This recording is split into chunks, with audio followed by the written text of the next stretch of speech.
1983 Indian cricket team ലോകകപ്പ് നേടി നമ്മുടെ രാജ്യത്തിന്റെ യശസ് ഉയർത്തിയ ആ നിമിഷങ്ങൾ ഓരോ ഇന്ത്യക്കാരന്റെ മനസ്സിലേക്കും ക്രിക്കറ്റ് ഒരു വികാരമായി പടർന്നു കയറിയ ആ കാലം ക്രിക്കറ്റിന്റെ സുവർണകാലം.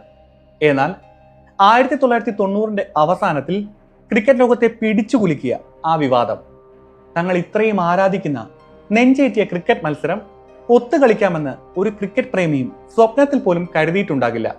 അതെ, ഞാൻ സംസാരിക്കുന്നത് ഇന്ത്യൻ ക്രിക്കറ്റ് ചരിത്രത്തിൽ കരിനിഴൽ വീഴ്ത്തിയ മാച്ച് ഫിക്സിംഗ് എന്ന വിവാദത്തെ പറ്റി. 1990 അവസാനത്തിൽ ക്രിക്കറ്റ് ലോകത്തെ പിടിച്ചു കുലുക്കിയ ഈ മാച്ച് ഫിക്സിംഗിന്റെ പിന്നിൽ ആരെല്ലാമായിരുന്നു? ക്രിക്കറ്റ് ഒത്തുകളിയുടെ അറിയാ കഥകൾ എന്തെല്ലാമാണ്? ഈ ചാനലിലെ പുതിയൊരു വീഡിയോയിലേക്ക് സ്വാഗതം. ഞാൻ Justin Thomas and we are just in conversations.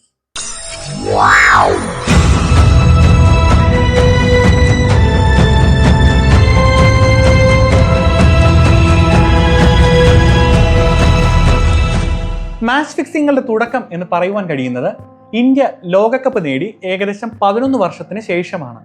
അതായത് 1994 3 മത്സരങ്ങളുടെ ടെസ്റ്റ് പരമ്പര കളിക്കുവാൻ ഓസ്ട്രേലിയൻ ടീം പാകിസ്ഥാനിലെത്തുന്നു. അന്നാണ് വലിയ തോതിൽ മാച്ച് ഫിക്സിംഗ് നടക്കുമെന്ന് ക്രിക്കറ്റ് പ്രേമികൾ തിരിച്ചറിഞ്ഞത്. ഈ പരമ്പര അവസാനിച്ചതിന് ശേഷം ഓസ്ട്രേലിയൻ താരം ഷെയ്ൻ വോൺ നടത്തിയ വെളിപ്പെടുത്തലിലൂടെയാണ് കാര്യങ്ങൾ പുറം ലോകം അറിയുന്നത്. ഷെയ്ൻ വോൺ നടത്തിയ വെളിപ്പെടുത്തൽ അനുസരിച്ച് പാകിസ്ഥാനിൽ നടന്ന ഈ പരമ്പരക്കിടയിൽ ഒരു ദിവസം പാകിസ്ഥാൻ ടീമിലെ സലീം മലിക് തന്റെ ഹോട്ടൽ മുറിയിൽ വന്ന് തങ്ങളുടെ നാട്ടിൽ നടക്കുന്ന ഈ പരമ്പരയിൽ തങ്ങളുടെ ടീം തോറ്റുപോയാൽ അവിടെയുള്ള ക്രിക്കറ്റ് പ്രേമികൾ തങ്ങളുടെ വീടുകൾ കത്തിച്ച് നശിപ്പിക്കുമെന്നും അതിനാൽ $2,76,000 തങ്ങളുടെ കയ്യിൽ നിന്നും പ്രതിഫലമായി വാങ്ങിക്കൊണ്ട് ഈ പരമ്പര തോറ്റുകൊടുക്കണമെന്നും ആവശ്യപ്പെട്ടു. എന്നാൽ ഈ വിവരങ്ങൾ Shane Warne, Tim May, mark വോ എന്നിവർ തങ്ങളുടെ കോച്ചിനെയും ക്യാപ്റ്റനെയും മാച്ച് റഫറിയെയും അറിയിക്കുന്നു. അങ്ങനെ ആ മാച്ച് ഫിക്സിംഗിന്റെ വിവരങ്ങൾ പുറത്തു വരുന്നു. ചതിയുടെ ഈ കഥ ക്രിക്കറ്റ് ആരാധകരെ രോഷാകുലരാക്കി. കാര്യങ്ങൾ വഷളായി തുടങ്ങിയപ്പോൾ പാകിസ്ഥാനിലെ ജസ്റ്റിസ് ഫക്രുദ്ദീനും ജസ്റ്റിസ് മാലിക് മുഹമ്മദ് ഖയ്യും ചേർന്ന് ഒരു പ്രത്യേക കമ്മീഷൻ ഉണ്ടാക്കി സത്യങ്ങൾ പുറത്തു വരുവാനായി ഈ സംഭവങ്ങളുടെ മേൽ അന്വേഷണം തുടങ്ങുന്നു. അന്വേഷണ റിപ്പോർട്ട് പുറത്തു വന്നപ്പോൾ അതിൽ 2 പേരുടെ പേര് പരാമർശിച്ചിരുന്നു. ഒരാൾ സലീം മലിക്, രണ്ടാമത്തെ ആൾ വസീം അക്രം. ഈ അന്വേഷണത്തിന് ശേഷം കമ്മീഷൻ സലീം മലീക്കിന് മേൽ ആജീവനാന്ത വിലക്ക് ഏർപ്പെടുത്തുകയും വസീം അക്രത്തിനെതിരെ ഒരു ഔദ്യോഗിക പ്രസ്താവന നടത്തുകയും ചെയ്തു. അങ്ങനെ ക്രിക്കറ്റ് ഒത്തുകളിക്ക് ആജീവനാന്ത വിലക്ക് ലഭിക്കുന്ന ലോകത്തിലെ ആദ്യത്തെ ക്രിക്കറ്റ് താരമാണ് സലീം മലിക്. അങ്ങനെ സലീം മലിക് ജയിലിലാകുന്നു. എന്നാൽ 2008 പാകിസ്ഥാനിലെ പ്രാദേശിക കോടതി സലീം മലിക്കിന്റെ വിലക്ക് നീക്കം ചെയ്തു. പക്ഷേ ഈ സംഭവങ്ങൾക്ക് ശേഷം പിന്നീട് കുറെ നാളത്തേക്ക് പാകിസ്ഥാനിൽ മാച്ച് ഫിക്സിംഗ് നടന്നിട്ടില്ല. എന്നാൽ 3 വർഷത്തിന് ശേഷം, അതായത് 1997 ക്രിക്കറ്റ് പ്രേമികളെ ഞെട്ടിച്ചുകൊണ്ട് മാച്ച് ഫിക്സിംഗ് വീണ്ടും ചർച്ചയിൽ ഇടം പിടിക്കുന്നു. ഔട്ട്ലുക്ക് മാഗസിൻ ക്രിക്കറ്റ് താരം മനോജ് പ്രഭാകറിന്റെ ഒരു അഭിമുഖം നടത്തുകയായിരുന്നു. ആ അഭിമുഖത്തിൽ ചില വെളിപ്പെടുത്തലുകൾ അദ്ദേഹം നടത്തുന്നു. കുറച്ച് വർഷങ്ങൾക്ക് മുൻപ്, അതായത് 1994 ശ്രീലങ്കയിൽ നടന്ന പരമ്പരയിൽ വെച്ച് ആ പരമ്പര തോറ്റു കൊടുക്കുന്നതിനായി ഒരു സഹതാരം തനിക്ക് 25 ലക്ഷം രൂപ വാഗ്ദാനം ചെയ്തു എന്നതായിരുന്നു ആ വെളിപ്പെടുത്തൽ. പിന്നീട് BCCI മുൻ പ്രസിഡന്റ് IS ബിന്ദ്ര ഇന്ത്യയുടെ മൈക്കിൾ ജോർദൻ എന്ന് വിളിക്കുന്ന കപിൽ ദേവ് ആണ് ഈ 25 ലക്ഷം രൂപ വാഗ്ദാനം ചെയ്തതെന്ന് ഒരു പ്രസ്താവന ഇറക്കുന്നു. ക്രിക്കറ്റ് ഒരു വികാരമായി കൊണ്ടു നടക്കുന്ന ഇന്ത്യക്കാർക്ക് ഇത് വലിയ ആഘാതമുണ്ടാക്കി. ക്രിക്കറ്റ് പ്രേമികൾ രോഷാകുലരായി. ഇതിനു പിന്നാലെ BCCI അന്വേഷണം ആരംഭിക്കുന്നു. Chief justice of India Yashwant Vishnu ചന്ദ്രചൂഡിന്റെ നിരീക്ഷണത്തിലായിരുന്നു അന്വേഷണം. 1997 ഒക്ടോബറിൽ ഈ അന്വേഷണ റിപ്പോർട്ട് പുറത്തു വരുന്നു. ചന്ദ്രചൂഡ് റിപ്പോർട്ട് എന്നായിരുന്നു ഈ അന്വേഷണ റിപ്പോർട്ടിന്റെ പേര്. ശരിയായ അന്വേഷണം ഉണ്ടായിട്ടില്ല എന്ന് തുടങ്ങി ഇതെല്ലാം കെട്ടിച്ചമച്ച കഥയാണ് എന്നിവരെയുള്ള ആരോപണങ്ങളും നിരവധി ചോദ്യങ്ങളും ഈ റിപ്പോർട്ടിനെ കുറിച്ച് ഉയർന്നു വന്നു. കൂടുതൽ അന്വേഷണങ്ങളും നടപടികളും ഒന്നുമില്ലാതെ ആ മാച്ച് ഫിക്സിംഗ് വിവാദം അങ്ങനെ പതിയെ കെട്ടടങ്ങുന്നു. പിന്നീടായിരുന്നു ഇന്ത്യൻ ക്രിക്കറ്റിനെ പിടിച്ചുകുലുക്കിയ ആ വിവാദങ്ങൾ തുടങ്ങുന്നത്. മനോജ് പ്രഭാകർ നടത്തിയ ആരോപണങ്ങൾക്ക് 3 വർഷത്തിന് ശേഷം, അതായത് 2000 ദക്ഷിണാഫ്രിക്കൻ ടീം 2 ടെസ്റ്റുകളും 5 ഏകദിനങ്ങളും കളിക്കുവാൻ ഇന്ത്യയിലേക്ക് എത്തുന്നു. ആദ്യ ടെസ്റ്റ് 2000 ഫെബ്രുവരി 19 അവസാന ഏകദിനം 2000 മാർച്ച് 19 പൂർത്തിയാക്കുന്ന രീതിയിലായിരുന്നു ക്രമീകരിച്ചിരുന്നത്. ഇന്ത്യയിൽ അധോലോക പ്രവർത്തനങ്ങൾ കൊടുമ്പിരി കൊണ്ടു നിൽക്കുന്ന സമയമായിരുന്നു അത്. വൻകിട ബിസിനസ് ഉടമകളിൽ നിന്നും അളവില്ലാത്ത പണം കൈക്കൂലിയായി മറ്റും അധോലോക രാജാക്കന്മാർ കൈപ്പറ്റിയിരുന്ന കാലം. ദക്ഷിണാഫ്രിക്കൻ ടീം മത്സരത്തിനായി ഇന്ത്യയിലെത്തിയ ഇതേ സമയം അണ്ടർവേൾഡ് ഡോൺ ദാവൂദ് ഇബ്രാഹിമിന്റെയും ഛോട്ടാ ഷക്കീലിന്റെയും സഹായിയായിരുന്ന സലീം ഹത്തേലി എന്നയാൾ വൻകിട ബിസിനസ് ഗ്രൂപ്പുകളായ അപ്പോളോ ടയേഴ്സിന്റെയും ഖന്ന ജുവലേഴ്സിന്റെയും ഉടമകളിൽ നിന്ന് ഭീമമായ തുക കൈക്കൂലിയായി ചോദിക്കുന്നു. എന്നാൽ കൈക്കൂലി നൽകാൻ തയ്യാറാകാതിരുന്ന ഈ രണ്ട് വ്യവസായികളും വിവരങ്ങൾ പോലീസിനെ അറിയിക്കുന്നു. സലീം ഹത്തേലിയുടെ ഫോൺ കോളുകൾ ട്രേസ് ചെയ്യുവാനും അതുവഴി ഇന്ത്യയിൽ വ്യാപിച്ചു കിടക്കുന്ന അധോലോക കണ്ണികൾ കണ്ടുപിടിക്കുവാനും സലീം ഹത്തേലിയെ പിടിക്കുവാനും പദ്ധതിയിടുന്നു. ഈ പദ്ധതി പ്രകാരം രണ്ട് വ്യവസായികളും പോലീസ് നിർദ്ദേശമനുസരിച്ച് സലീം ഹത്തേലിയുമായി ഫോണിലൂടെ ചർച്ചകൾ നടത്തുന്നു. നിരവധി വിലപേശലുകൾ സലീം ഹത്തേലിയും വ്യവസായികളും തമ്മിൽ നടക്കുന്നു. താൻ ആവശ്യപ്പെട്ട പണത്തിന് പകരമായി ടയറുകൾ നൽകിയാൽ മതി എന്നുവരെയുള്ള ഡിമാൻഡ് സലീം ഹത്തേലി മുൻപോട്ട് വെക്കുന്നു. ഈ സംഭാഷണങ്ങൾ എല്ലാം തന്നെ ഇൻസ്പെക്ടർ ഈശ്വർ സിംഗിന്റെ നേതൃത്വത്തിൽ ട്രാക്ക് ചെയ്യപ്പെടുന്നു. അങ്ങനെ ഇൻസ്പെക്ടർ ഈശ്വർ സിംഗ് അവരുടെ ഫോൺ സംഭാഷണം ടാപ്പ് ചെയ്യുമ്പോൾ ഞെട്ടിക്കുന്ന ഒരു വിവരം അറിയുന്നു. സലീം ഹത്തേലി വ്യവസായികളുമായി സംസാരിച്ചുകൊണ്ടിരിക്കുന്ന ആ BSNL number T series company ഉടമ ഗുൽഷൻ കുമാറിന്റെ സഹോദരൻ കൃഷ്ണകുമാർ പണ്ട് ഉപയോഗിച്ചിരുന്ന നമ്പറായിരുന്നു. ഇതെല്ലാം കൂട്ടി വായിക്കുന്ന പോലീസിന് ഗുൽഷൻ കുമാറിന്റെ കൊലപാതകത്തിന് പിന്നിൽ അധോലോക ബന്ധമുണ്ട് എന്ന സംശയം ഉണ്ടാകുന്നു. അങ്ങനെ സലീം ഹത്തേലിയുടെ കൈക്കൂലി കേസിൽ നിന്നും ഗുൽഷൻ കുമാറിന്റെ കൊലപാതക കേസിലേക്ക് പോലീസ് എത്തിച്ചേർന്നു. സലീം ഹത്തേലിയുടെ ഫോൺ കോളുകൾ ടാപ്പ് ചെയ്തുകൊണ്ടിരുന്ന പോലീസ് BSNLന്റെ സഹായത്തോടെ കൃഷ്ണകുമാർ നടത്തുന്ന നിലവിലെ ഫോൺ കോളുകൾ ടാപ്പ് ചെയ്യുവാൻ തീരുമാനിക്കുന്നു. ദിവസവും ഡൽഹിയിലെ 2 കോൺസ്റ്റബിൾമാർ ഓരോ ഷിഫ്റ്റുകളായി കൃഷ്ണകുമാറിന്റെ ഫോൺ കോളുകൾ 24 മണിക്കൂറും ടാപ്പ് ചെയ്യുന്നു. മറുവശത്ത് 2000 ഫെബ്രുവരി 19 ദക്ഷിണാഫ്രിക്കയുമായുള്ള ആദ്യ മത്സരം മുംബൈയിലെ വാങ്ഡെ സ്റ്റേഡിയത്തിൽ നടക്കുവാൻ തുടങ്ങുന്നു. ടീം അംഗങ്ങളെല്ലാം സ്റ്റേഡിയത്തിന് അല്പം അകലെയുള്ള താജ് ഹോട്ടലിലായിരുന്നു താമസം. ഈ മത്സരത്തിന് 2 ദിവസം മുൻപ് കൃഷ്ണകുമാറിന്റെ സുഹൃത്ത് സഞ്ജീവ് ചൗള ലണ്ടനിൽ നിന്നും മുംബൈയിലേക്ക് എത്തുന്നു. അയാളുടെ കയ്യിൽ ഒരു ഇന്ത്യൻ സിം ഇല്ലാത്തത് കൊണ്ട് സുഹൃത്തായ കൃഷ്ണകുമാർ തൽക്കാലം ഉപയോഗിക്കുവാനായി തന്റെ നമ്പർ സഞ്ജീവ് ചൗളയ്ക്ക് നൽകുന്നു. സഞ്ജീവ് ചൗളയും കളിക്കാർ താമസിച്ചുകൊണ്ടിരുന്ന താജ് ഹോട്ടലിൽ തന്നെയായിരുന്നു താമസം. കൃഷ്ണകുമാറിന്റെ ഫോൺ സംഭാഷണങ്ങൾ ടാപ്പ് ചെയ്തുകൊണ്ടിരുന്ന കോൺസ്റ്റബിൾമാർ ഇപ്പോൾ സഞ്ജീവ് ചൗളയുടെ ഫോൺ സംഭാഷണങ്ങളായിരുന്നു ടെക്നിക്കലി റെക്കോർഡ് ചെയ്തുകൊണ്ടിരുന്നത്. ഇവർക്ക് ആർക്കെങ്കിലും അധോലോകവുമായി എന്തെങ്കിലും ബന്ധമുണ്ടോ എന്ന് രാവും പകലും അവർ അന്വേഷിച്ചുകൊണ്ടേയിരുന്നു. എന്നാൽ ഒരു തരത്തിലുള്ള തെളിവുകളും ആ ഫോൺ സംഭാഷണങ്ങളിൽ നിന്ന് അവർക്ക് ലഭിച്ചില്ല. അവർക്ക് അധോലോകവുമായി ബന്ധമില്ലെന്നും എല്ലാ സമയവും അവർ ക്രിക്കറ്റ് മാച്ച് കാണുകയാണെന്നും ഔട്ടാകുന്നതും സിക്സ് അടിക്കുന്നതും ക്യാച്ച് പിടിക്കുന്നതുമായ കാര്യങ്ങൾ മാത്രമാണ് അവർ സംസാരിക്കുന്നതെന്നും കോൺസ്റ്റബിൾമാർ ഉന്നത ഉദ്യോഗസ്ഥരെ അറിയിക്കുന്നു. എന്നാൽ ഈ മുതിർന്ന ഉദ്യോഗസ്ഥർ ക്രിക്കറ്റുമായി ബന്ധപ്പെട്ട ഈ വാക്കുകളെല്ലാം ഒരുപക്ഷെ അവരുടെ കോഡ് ഭാഷയാകാമെന്ന സംശയം പ്രകടിപ്പിക്കുമ്പോൾ അങ്ങനെ അല്ലെന്നും തത്സമയം നടക്കുന്ന മാച്ചിനെ പറ്റി മാത്രമാണ് അവർ സംസാരിക്കുന്നതെന്നും കോൺസ്റ്റബിൾമാർ മറുപടി പറയുന്നു. അവരുടെ സംഭാഷണങ്ങൾക്കിടയിൽ ഒരാൾ മാത്രമാണ് ഒരു ഫോറിനറെ പോലെ ഇംഗ്ലീഷ് സംസാരിക്കുന്നതെന്നും ബാക്കിയുള്ളവരെല്ലാം സാധാരണ ഇന്ത്യക്കാരെ പോലെ ഇംഗ്ലീഷാണ് സംസാരിക്കുന്നതെന്നും അവർ കൂട്ടിച്ചേർത്തു. അങ്ങനെ അധോലോക ബന്ധം ഒന്നും അപ്പോൾ കണ്ടെത്താനാകാതെ അവർ നിരാശരാകുന്നു. ദിവസങ്ങൾ കടന്നുപോകുന്നു. ഫോൺ ടാപ്പ് ചെയ്തുകൊണ്ടിരുന്ന കോൺസ്റ്റബിൾമാരിൽ ഒരാൾ ഒരു ദിവസം തന്റെ വീട്ടിലിരുന്ന് ക്രിക്കറ്റ് കാണുകയായിരുന്നു. അതിനിടയിൽ ദക്ഷിണാഫ്രിക്കൻ ക്യാപ്റ്റൻ ഹാൻസി ക്രോണി കമന്ററി ബോക്സിൽ വന്ന് സാധാരണ പോലെ കമന്റേറ്ററോട് സംസാരിക്കുകയായിരുന്നു. പെട്ടെന്നാണ് അയാൾ അത് ശ്രദ്ധിച്ചത്. രാവും പകലും ഫോൺ ടാപ്പ് ചെയ്യുമ്പോൾ താൻ കേട്ടുകൊണ്ടിരിക്കുന്ന ശബ്ദം ഇതുതന്നെയാണ്, ഹാൻസി ക്രോണിയുടെ ശബ്ദം. അയാൾ ഉടൻ തന്നെ ഈ വിവരം മേലുദ്യോഗസ്ഥരെ അറിയിക്കുന്നു. അവർ അത് ഗൗരവമായി എടുക്കുകയും ചെയ്യുന്നു. അവർ ആദ്യം ചെയ്തത് ദൂരദർശനിൽ നിന്നും ക്രിക്കറ്റ് മാച്ചിന്റെ ഫുട്ടേജ് ശേഖരിച്ച് അതിലെ ഹാൻസി ക്രോണിയുടെ ശബ്ദവും ഇതുവരെ ടാപ്പ് ചെയ്ത ഫോൺ റെക്കോർഡിംഗിൽ നിന്നുമുള്ള ആ ശബ്ദവും മാച്ച് ചെയ്ത് നോക്കുകയായിരുന്നു. അങ്ങനെ പരിശോധനയിൽ ഇരു ശബ്ദങ്ങളും ഒരാളുടെ തന്നെയെന്ന് തെളിയുന്നു. എന്നാൽ അപ്പോഴും മതിയായ തെളിവുകൾ പോലീസിന്റെ പക്കൽ ഉണ്ടായിരുന്നില്ല. അതിനാൽ തന്നെ വീണ്ടും ഫോൺ ടാപ്പിംഗിലേക്ക് കൂടുതൽ ശ്രദ്ധ കേന്ദ്രീകരിക്കാൻ പോലീസ് തീരുമാനിക്കുന്നു. ഫോണിൽ അവർ സംസാരിക്കുന്ന കാര്യങ്ങൾ മാത്രമാണ് അടുത്ത ദിവസം കളിയിൽ സംഭവിക്കുന്നത് എന്ന് പോലീസ് അങ്ങനെ കണ്ടെത്തുന്നു. ഇതെല്ലാം പോലീസ് റെക്കോർഡ് ചെയ്തുകൊണ്ടേയിരുന്നു. അങ്ങനെ 2000 മാർച്ച് 14 നടന്ന ഫോൺ സംഭാഷണത്തിൽ ഹായ് ഹാൻസി എന്ന് പറഞ്ഞതും ഇതോടൊപ്പം ഹോട്ടലിന്റെ റൂം നമ്പർ പറഞ്ഞതുമനുസരിച്ച് അവിടെ നിന്ന് സംസാരിക്കുന്നയാൾ ദക്ഷിണാഫ്രിക്കൻ ടീമിന്റെ ക്യാപ്റ്റനായ ഹാൻസി ക്രോണി തന്നെയാണെന്ന് പോലീസ് സ്ഥിരീകരിക്കുന്നു. അതെ, ഇന്ത്യയിൽ ക്രിക്കറ്റ് മാച്ച് ഫിക്സിംഗ് നടക്കുന്നു. അപ്പോളോ ടൈസിന്റെയും ഖന്ന ജുവലേഴ്സിന്റെയും കൈക്കൂലി കേസ് അന്വേഷിക്കുന്നതിനിടെ പോലീസ് ആകസ്മികമായി സഞ്ജീവ് ചൗള, ഹാൻസി ക്രോണി എന്നിവരെ പിടികൂടി.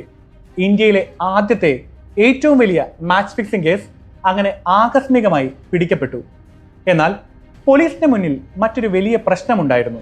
എല്ലാ തെളിവുകളും തങ്ങളുടെ പക്കലുണ്ടെങ്കിലും ആ സമയം പോലീസ് കേസ് ഫയൽ ചെയ്താൽ അന്വേഷണത്തിനായി ദക്ഷിണാഫ്രിക്കൻ ടീമിനെ അറസ്റ്റ് ചെയ്യേണ്ടി വരും. അങ്ങനെ ചെയ്താൽ ഇരു രാജ്യങ്ങളുടെയും റെപ്യൂട്ടേഷൻ നഷ്ടമാവുകയും ഇരു രാജ്യങ്ങളും തമ്മിൽ അസ്വാരസ്യങ്ങൾ ഉണ്ടാവുകയും ചെയ്യും. അതിനാൽ തന്നെ പരമ്പര തീരും വരെ കാത്തിരിക്കുവാൻ പോലീസ് തീരുമാനിക്കുന്നു. എന്നാൽ പോലീസിനെ കുഴപ്പിച്ചുകൊണ്ട് അവസാന കളിയുടെ കൃത്യം 4 ദിവസം മുന്നേ സഞ്ജു ചോള ലണ്ടനിലേക്ക് മടങ്ങിപ്പോകുന്നു. മാർച്ച് അവസാനം പരമ്പര അവസാനിച്ച ഉടൻ പോലീസ് കേസെടുത്ത് എല്ലാ തെളിവുകളും മാധ്യമങ്ങൾക്ക് നൽകുന്നു. ഇതോടെ ഇരു രാജ്യങ്ങളിലും വലിയ ചർച്ചകളും പ്രക്ഷോഭങ്ങളും ആരംഭിച്ചു. ആദ്യം ഈ ആരോപണങ്ങളെല്ലാം ഹാൻസി ക്രോണി നിഷേധിച്ചുവെങ്കിലും എല്ലാ ഭാഗത്തു നിന്നും സമ്മർദ്ദമേറി വന്നപ്പോൾ താൻ തെറ്റ് ചെയ്തു എന്ന് ഹാൻസി ക്രോണി സമ്മതിക്കുന്നു. തന്റെ തൊഴിലിൽ താൻ പരാജയപ്പെട്ടുവെന്നും സത്യസന്ധതയോടെ കളിക്കുവാൻ സാധിച്ചില്ല എന്നും ഏറ്റുപറഞ്ഞ് ഹാൻസി ക്രോണി ക്ഷമ ചോദിച്ചു. എന്നാൽ ഇന്ത്യയിൽ ഒരു വലിയ പൊട്ടിത്തെറി തുടങ്ങുവാൻ പോകുന്നേ ഉണ്ടായിരുന്നുള്ളൂ. 2000 ജൂൺ 15 മാച്ച് ഫിക്സിങ്ങിനായി താൻ പണം കൈപ്പറ്റിയതായി ഹാൻസി ക്രോണി സമ്മതിക്കുന്നു.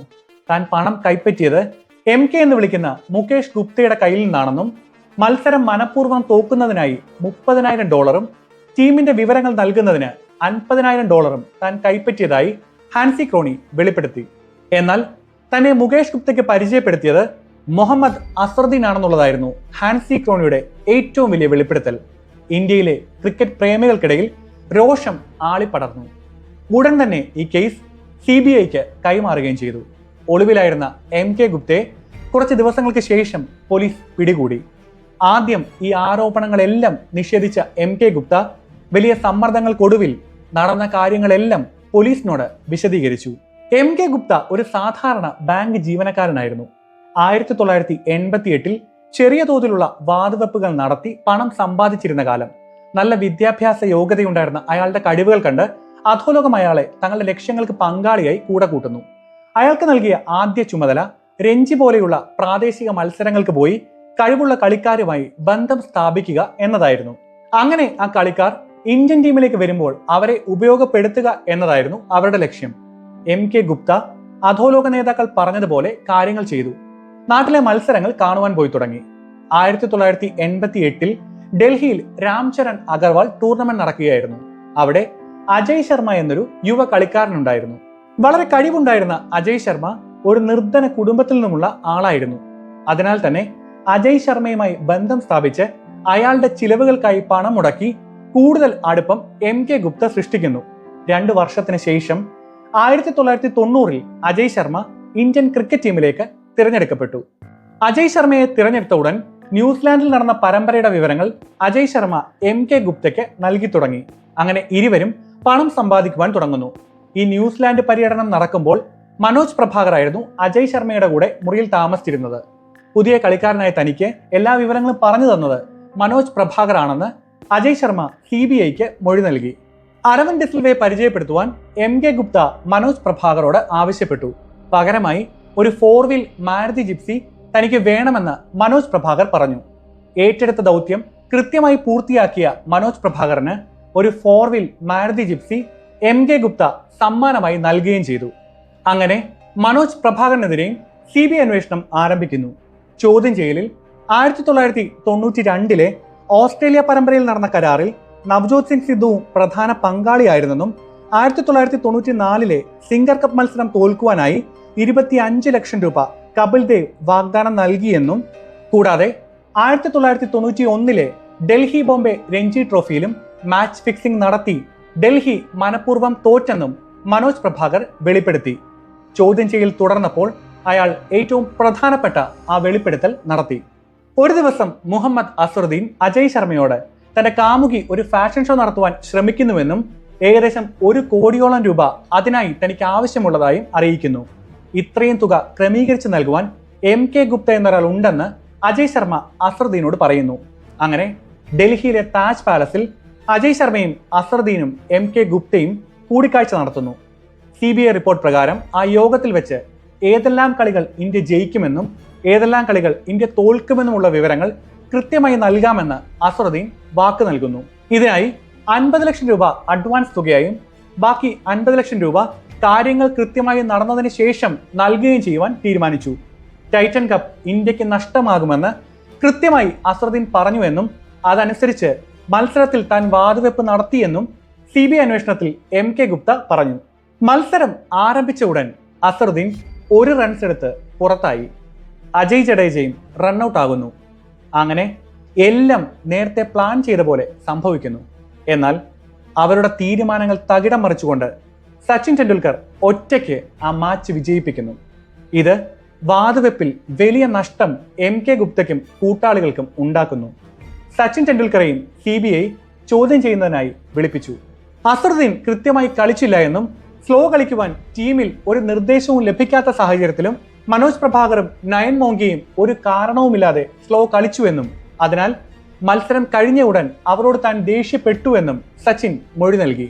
അങ്ങനെ ഈ ചോദ്യം ചെയ്യലുകൾക്കും തെളിവെടുപ്പുകൾക്കും ശേഷം CBI അസറുദ്ദീനെ വിളിപ്പിച്ചു.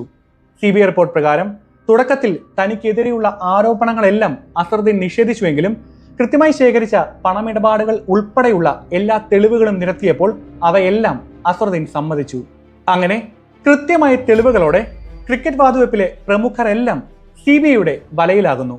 അന്വേഷണങ്ങൾക്കൊടുവിൽ 2000 ഒക്ടോബറിൽ 75 പേജുള്ള റിപ്പോർട്ട് കേന്ദ്ര കായിക മന്ത്രി സുഖ്ദേവ് സിംഗ് ധിൻസയ്ക്ക് CBI സമർപ്പിക്കുന്നു.